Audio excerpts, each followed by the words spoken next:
Não é melhor você ficar ali, não? Desculpe eu dirigir porque dizia um velho cineasta, a gente fala mais pelos olhos do que pela boca. A minha história de vida pessoal, essa coisa de biografia, nasceu, estudou, não sei o que, eu acho que não tem a menor importância. Só as biografias que tem esses próximos, né? Encontrou com 5 anos, sabe? Encontrou o primeiro amor com uma rama de flores, o dia da e daí. As narrações vão se consolidando, se sedimentando, não é? E depois se passa a repetir as narrações, não é?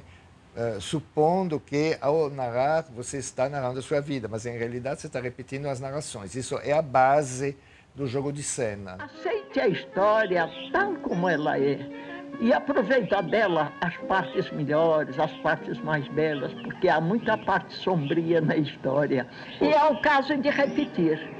A verdade é a mentira. Você quer duvidar deste prato de álcool pegando fogo? Eu digo a você, onde está a verdade? Onde está a mentira?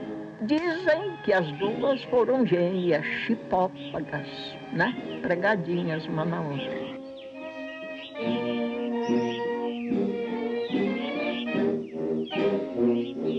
A minha primeira relação com o cinema, como espectador, claro, né, que a gente começa por ser espectador, foi numa cidade do interior da Paraíba, Itabaiana, onde eu nasci, e por conta de meu pai ser um cinéfilo assim inveterado. 5 anos, 6 anos, eu via cinema porque em Valinhos minha casa, o muro da minha casa dava para os fundos do cinema, né? O cinema de Valinhos, o único que tinha. E eu pulava o muro e entrava por trás. É uma coisa, para mim, assim, muito complexa, porque envolvia muito as minhas relações políticas, minha formação ideológica, militância, tudo.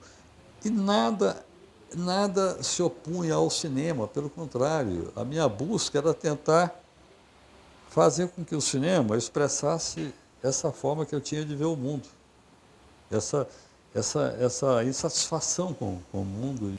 Quando eu comecei a fazer cinema, não existia nenhuma escola de cinema. A piada é o seguinte, quem quer fazer cinema compra o manual do realizador. Era um livro de um russo, Kuleshov. E a gente só tinha aqui a tradução espanhola, que é editado na Argentina.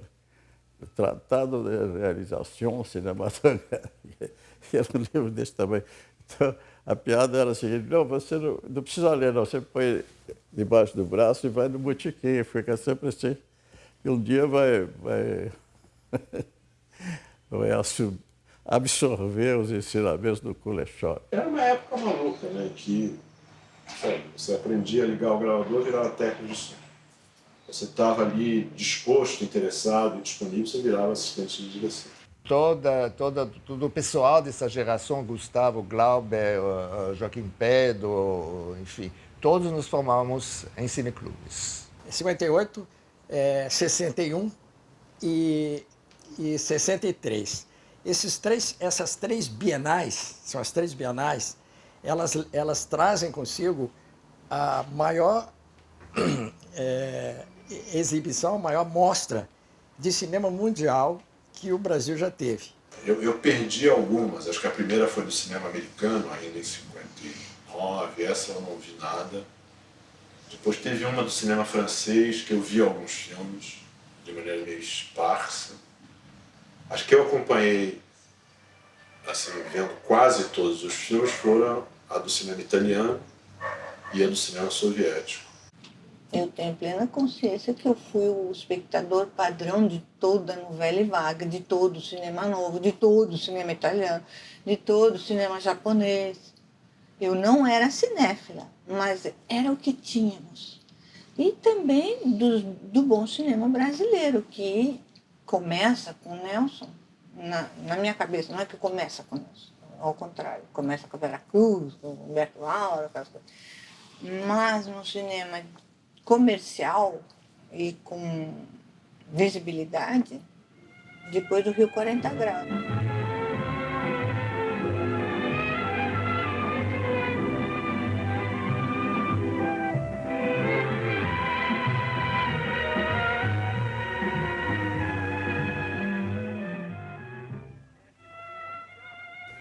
Depois do Rio 40 Graus, eu tive um contato com muita gente que estava esperando a sua vez para fazer cinema. Quer dizer, eu conheci todos os cineclubes principais do Brasil, levando o Rio 40 Graus, o filme Proibido, foi uma grande onda, assim.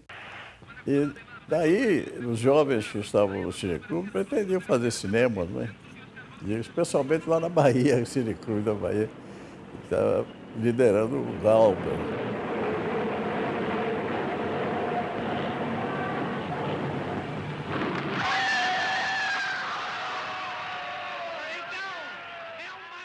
O filme do Nelson, de 40 graus, eu fui na estreia apresentação.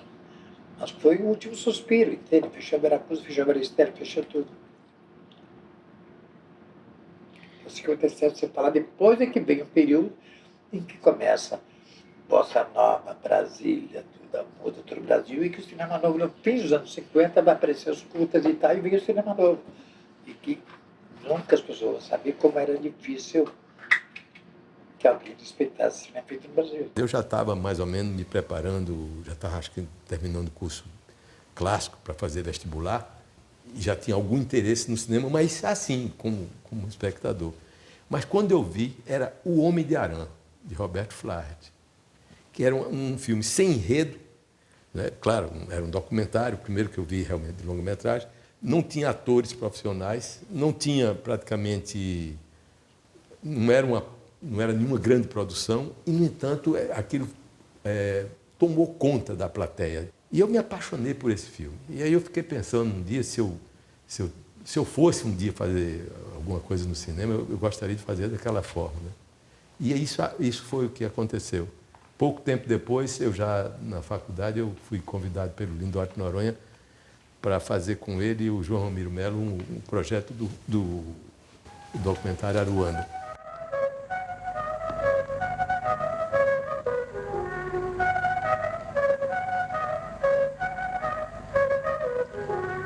Naquele dia, em meados do século passado, Zé Bento resolveu partir com a família à procura da terra onde pudesse viver. Fugia da servidão, da antiga escravatura.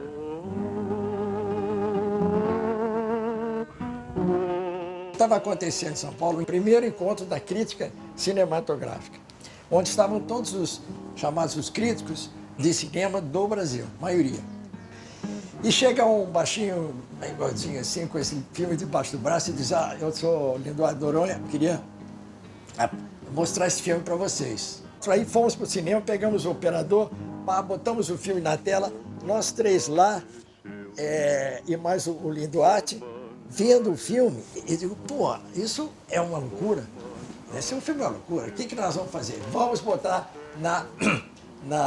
antes da Dolce Vita.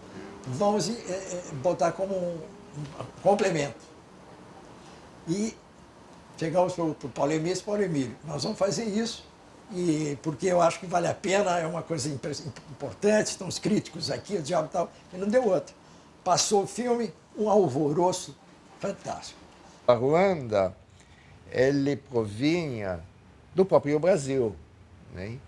E provinha de uma região que não era produtora de cinema, quer dizer, não tinha nascido num lugar inesperado, de certa forma. Então, era uma absoluta novidade, não é? Então, eu não sei lhe dizer agora até que ponto eu tive consciência de Aruanda. Agora, que o Glauber, Paulo, Rudá, eu, Capovilla, tivemos consciência de que era renovação, sim, que era este um caminho que se abria para nós, isso temos consciência. Não, se não tivéssemos tido, não teríamos feito essa mostra, não é?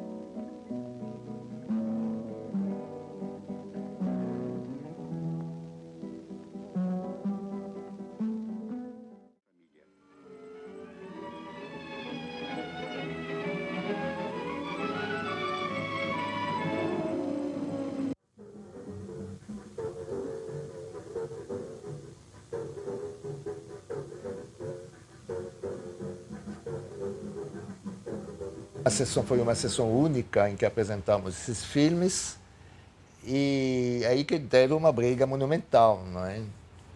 Com, digamos, a tradição paulista, o cinema dos anos 50, que muitos cineastas foram lá e quebraram o pau, não é? O Glauber não veio, acho que o Joaquim também não, do Rio veio o Saraceni, né? E o Saraceni que seria o responsável, enfim, isso é muito, enfim, o responsável da expressão, uma ideia na cabeça, uma câmera na mão. Estamos ligados, de alguma forma, a um movimento novo de cinema, uma geração nova de cinema, uma nova maneira de fazer cinema, seja o que for, que um pouco mais tarde, no início dos anos 70, vai tomar o nome de Cinema Novo, né? O grupo de Cinema Novo era pequeno, era muito engraçado, são poucas pessoas, e que se encontravam, você vê como a vida era diferente, quase todos os dias, no bar da Líder. A Líder era o laboratório, na rua Álvaro Ramos, onde os filmes eram revelados, copiados, montados, inclusive, tinha salas de montagem. A gente se frequentava muito.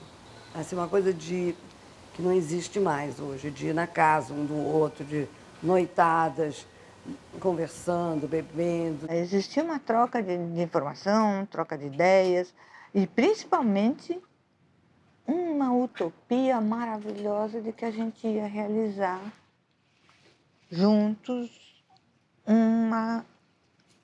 ia colaborar para isso aqui ser muito, muito melhor. Eu, como eu sempre disse, eu não tenho nada a ver com o cinema novo. Eu fui cooptado. Já estava no meu 5º filme, o Vidas Secas.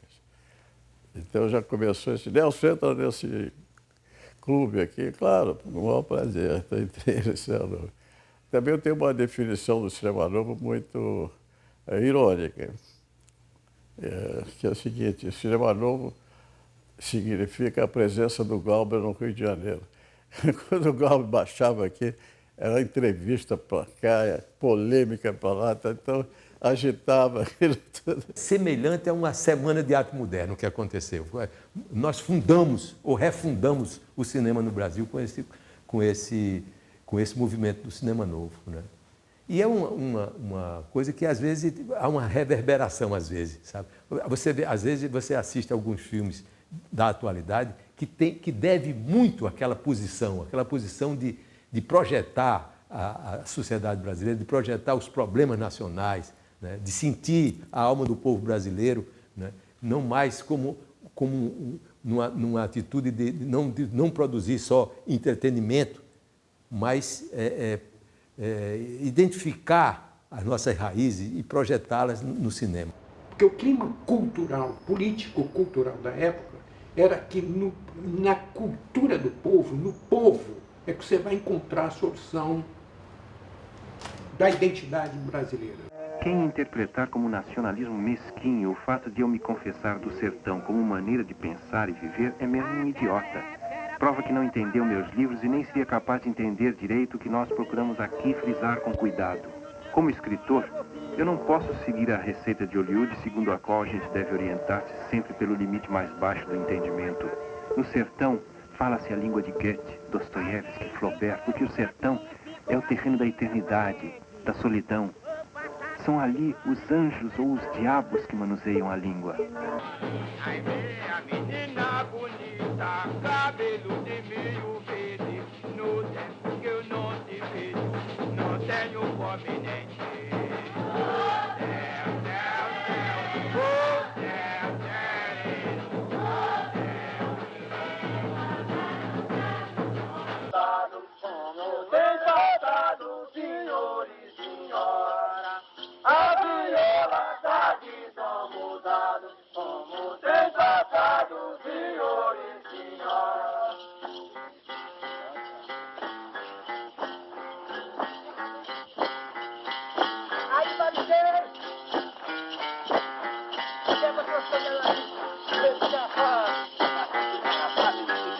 A minha crítica, se eu posso fazer cinema novo, é que se vivia um tipo de visão de mundo, de marxismo, etc., que ninguém ouvia outro nenhum, né, pô? Enquanto não houve a catástrofe marxista, quem é que ouvia outro? Não ouvia nada, pô.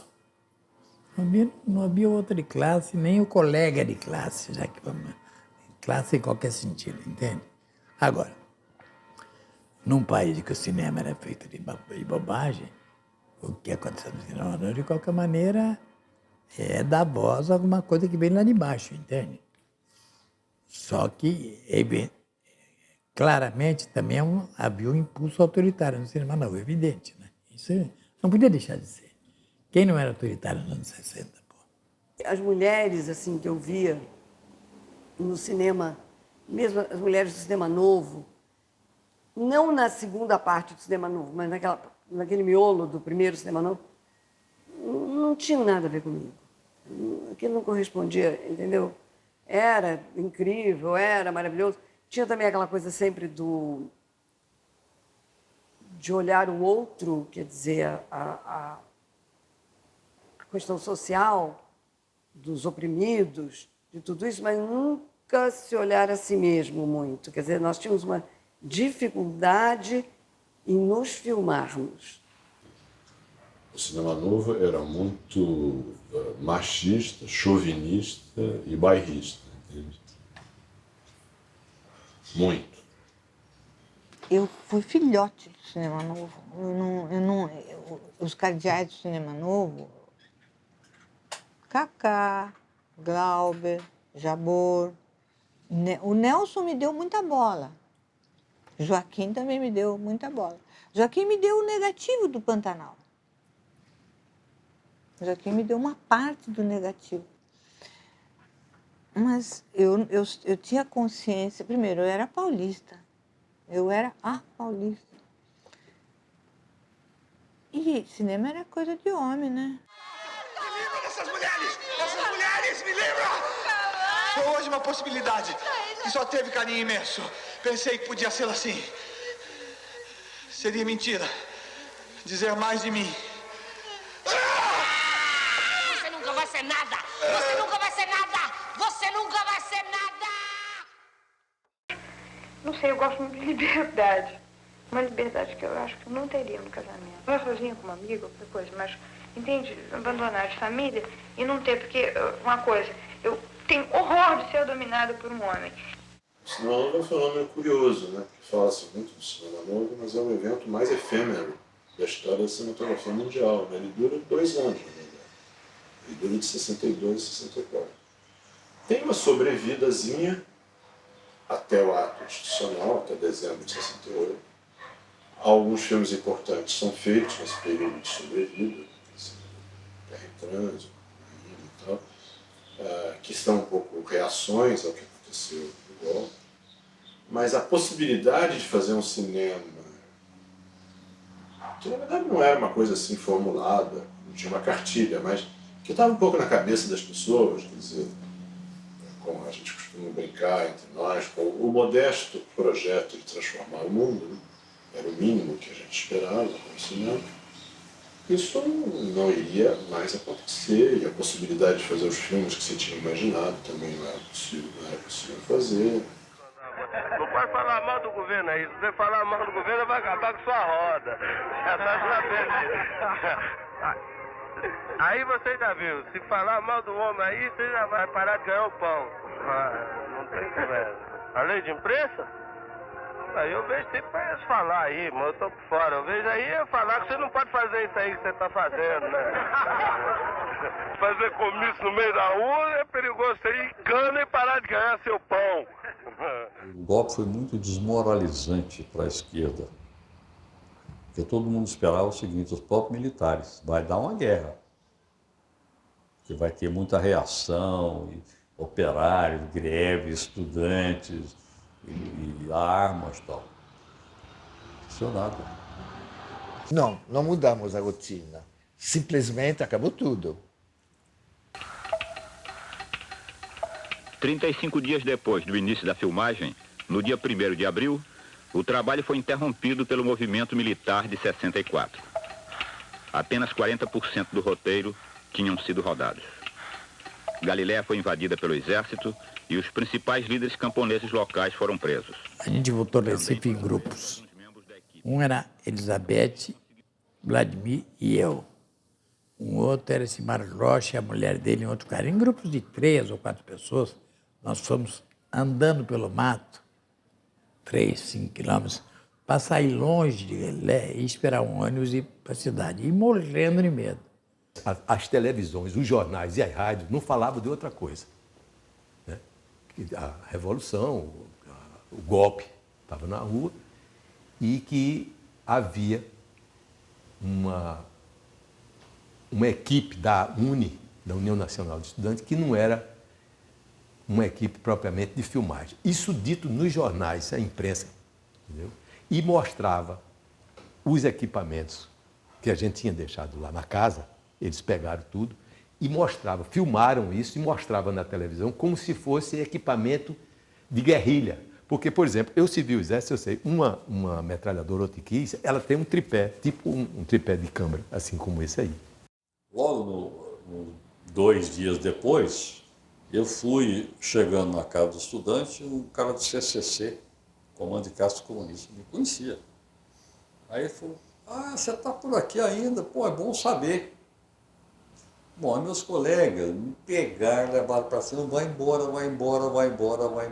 e me já juntando coisa minha, uma malinha e tal. Eu saí com a malinha para a rua, não tinha para onde ir. Então, você foi procurado na última hora, no Teatro de Arena e na Faculdade de Filosofia, e você tem que desaparecer.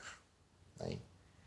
E aí aconteceu uma coisa bastante interessante. Meu pai me checou assim e me disse, e agora, você faz o quê?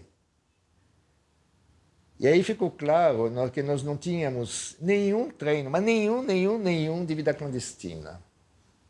Caí eu na clandestinidade, um parente meu conseguiu ele trabalhava no Ministério da Aeronáutica e ele conseguiu uma cédula de identidade, tiraram o retrato do camarada e colocaram, maquiaram com o meu retrato.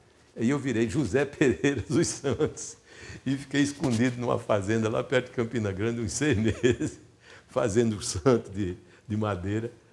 Se eu fosse lá, se eu chegasse depois que aconteceu isso, se eu fosse lá, o pessoal me conhecia por seu Zé dos Santos, porque eu fazia aquele santo, dava de presente para ele.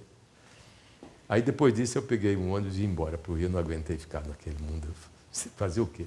Todo esse grupo se reuniu na casa do Thomas por motivo político. Nós estávamos saindo fora da zona, vamos chamar, perigosa de captação, captura. E nesses encontros, e nesses dias que passamos lá, o Thomas, no fim de semana, vai para lá e a gente começa a conversar sobre o que fazer. E aí é nada mais útil, mais interessante para decidir era o que fazer. Nós queremos fazer filme. Então, Thomas tem uma câmera, né, já comprada, e essa câmera 16, já tem o Nagra, que ele já estava testando. Então, resolvemos, cada um de nós, bolar naquele espaço e, durante aquele tempo, bolar os filmes que queriam fazer. Eu acabei participando do grupo que o Thomas estava organizando e eu fiz o primeiro filme, que foi o Viramundo, o primeiro filme meu. Criou o documentário contemporâneo, né? Pós-golpe, pós-picaretagem e tal, foi a Caravana Farcas, que fez 40 filmes entre 65 e 70, 72. Nem todos podem ser Pelé. Nem todos serão milionários como Pelé. Mas as obrigações são as mesmas.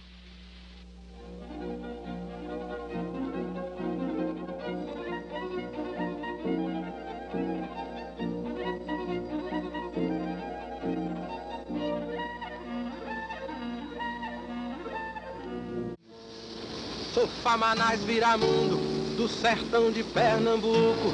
Tudo faço e tudo aviso.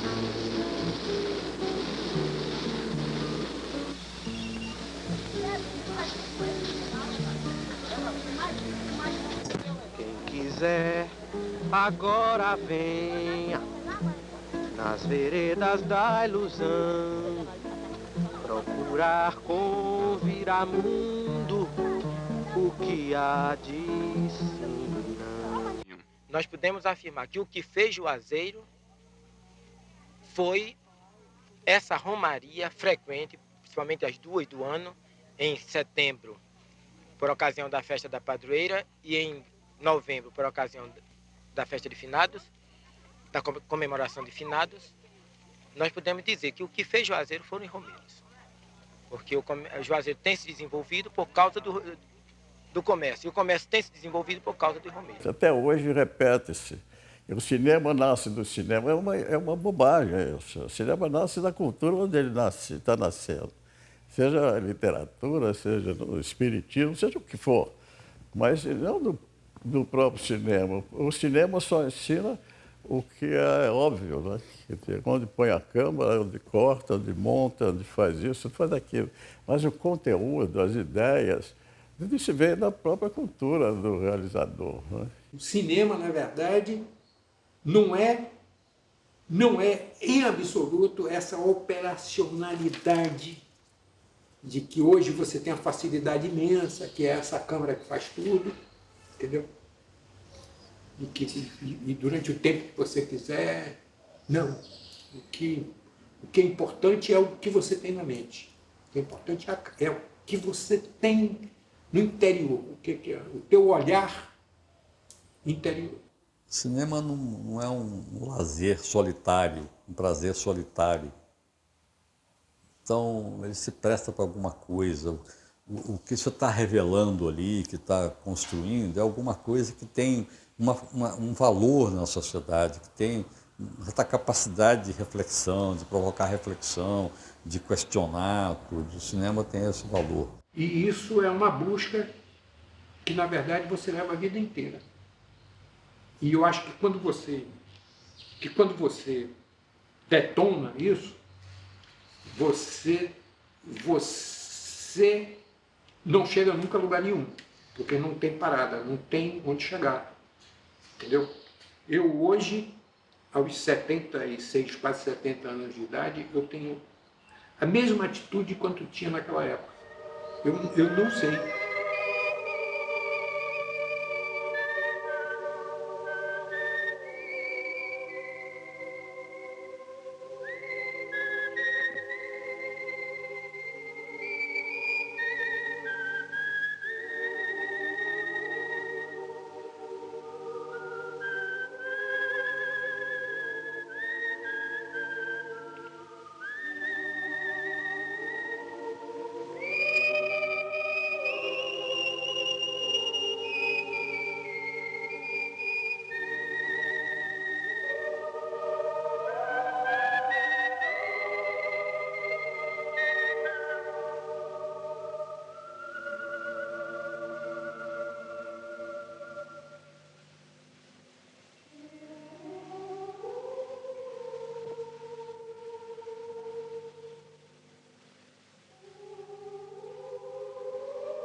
Eu vou pra guia agora.